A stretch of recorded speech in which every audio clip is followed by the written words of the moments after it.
Welcome back to Ingeniero Emprendedor. You're joining us for another deep dive. And today, we're looking at something pretty important for anyone working with green hydrogen, Spain's new water reuse regulation. So we've got the Reglamento de Reutilización del Agua right here, Royal Decree 85/2024 for those keeping track at home.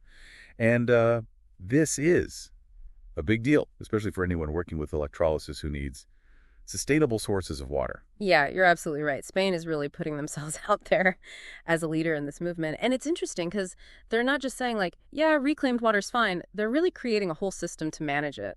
That balances promoting the reuse with protecting the environment and public health. Right. So I guess the big question is why? We all know climate change is putting a strain on water resources.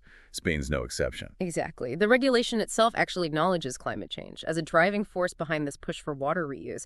It's not just about conservation at this point. It's about adapting to a future where traditional water sources might not be so readily available. So it's not just about like keeping farms irrigated. Obviously, that's important. But this seems to have a much wider scope. It really is comprehensive. We're talking urban uses, industrial application, even environmental projects, all potentially using reclaimed water. Yeah. It's about making it part of how Spain functions in the future. Now, for those of us in green hydrogen, that's really interesting. Yeah. Can you give us a sense of what's actually allowed here? Like, how can this water be used? So, Annex of the regulation lays it all out. And it's interesting because everything's categorized by these different quality levels. So depending on how the water's been treated and what they want to use it for, there's a whole range of possibilities. So the cleaner it is, yeah, the more options you have. That makes sense. Yeah. But what I thought was interesting Yeah. is what's specifically excluded here. Yeah.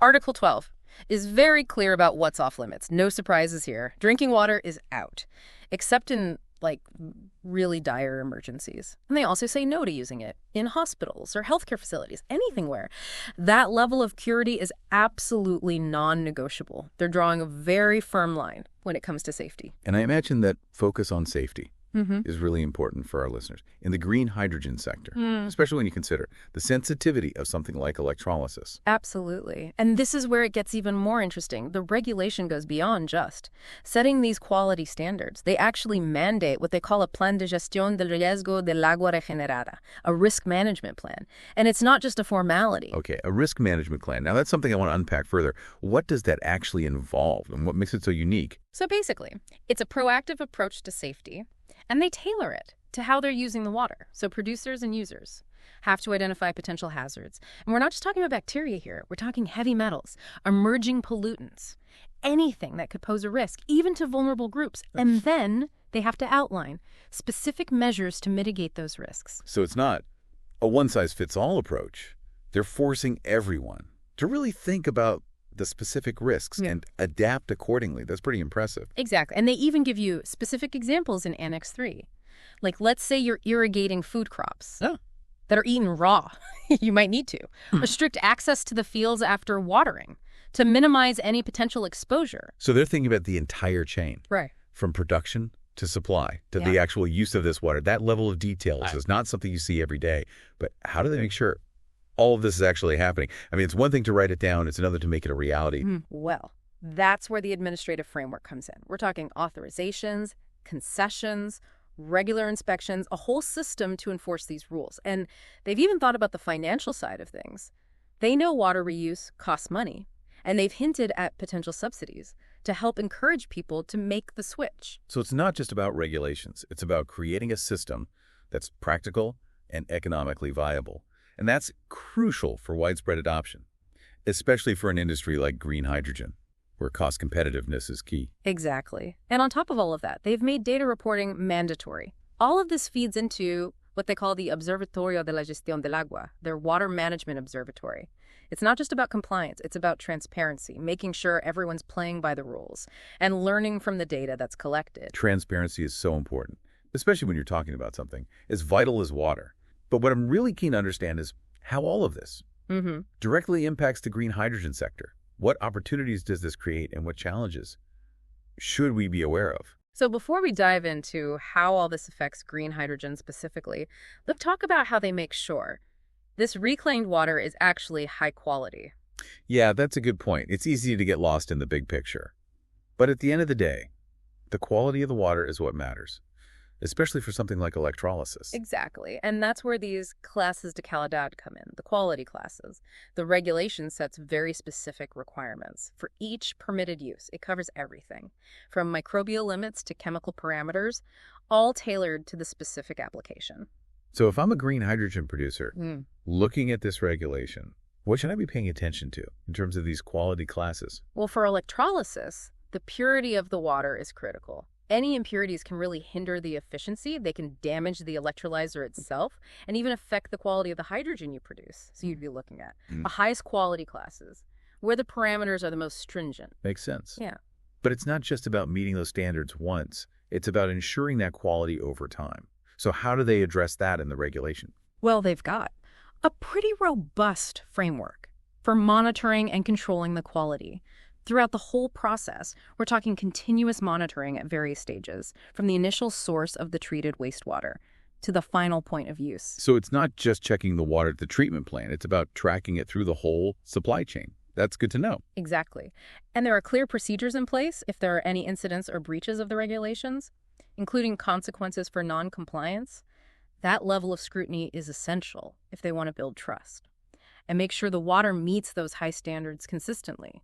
That's reassuring, especially for something as sensitive as green hydrogen. Yeah. But let's talk about those potential sources of reclaimed water. What are we actually talking about here?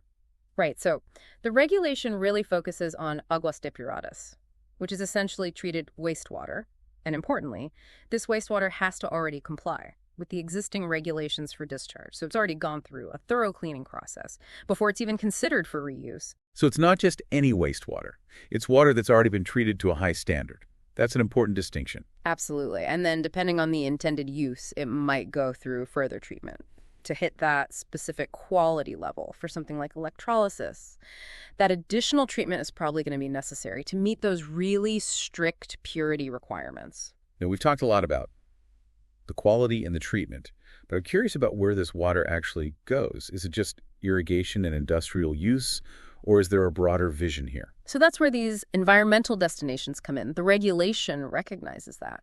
Water reuse isn't just about meeting our immediate needs. It's about contributing to the health of the overall water cycle. Okay, environmental destinations. Tell me more. So one example is aquifer recharge. They carefully inject this treated wastewater back into underground aquifers. It's a way to replenish those water sources, basically giving back to the system what we've taken. That's fascinating. So it's not just about extracting value from the water. It's about managing it responsibly to make sure the water cycle is sustainable in the long term. That's really impressive. And this ties back into the green hydrogen sector, too.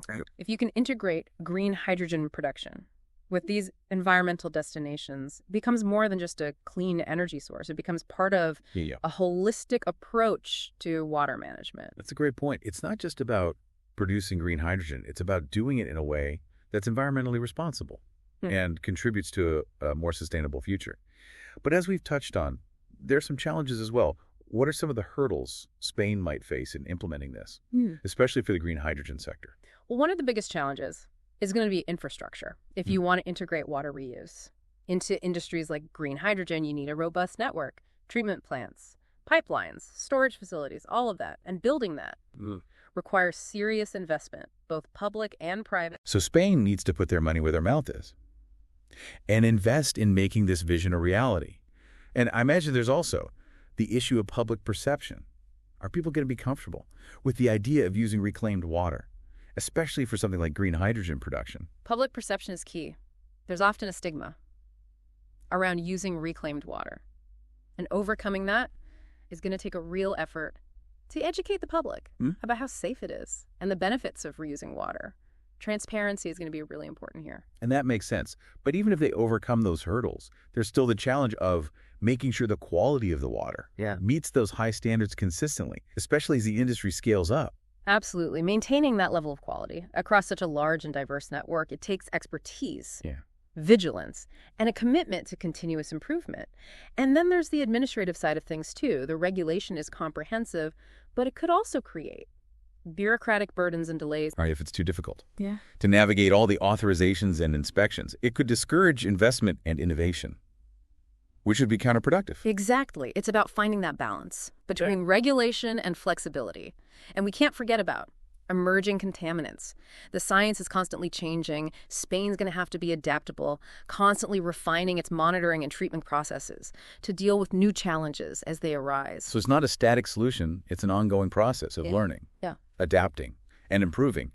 But despite these challenges, there's a real sense of opportunity here, wouldn't you say? Absolutely. That's what makes this so exciting. This regulation could be a catalyst for a whole new era of sustainable water management and green hydrogen production, not just in Spain, but globally. Yeah. And for our listeners, in the green hydrogen sector, this could be a game changer, having access to a secure and sustainable source of water for electrolysis could be a huge competitive advantage.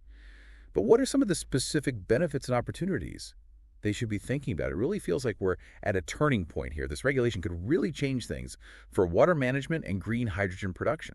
But let's get specific. What are the benefits and opportunities for our listeners in the green hydrogen sector?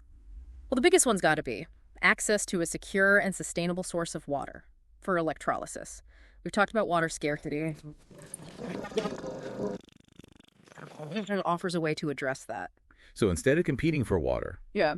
with other industries and agriculture, green hydrogen producers can tap into this new alternative. That's a big deal, especially as the industry grows. Exactly. It reduces reliance on freshwater resources, and it positions green hydrogen as a truly sustainable solution. This could make Spain a really attractive place to invest in green hydrogen. Companies are going to want to build their plants where there's a reliable water supply, and Spain is showing that they're ready to provide that. It was good for the environment, and it makes Spain a leader in the green hydrogen market.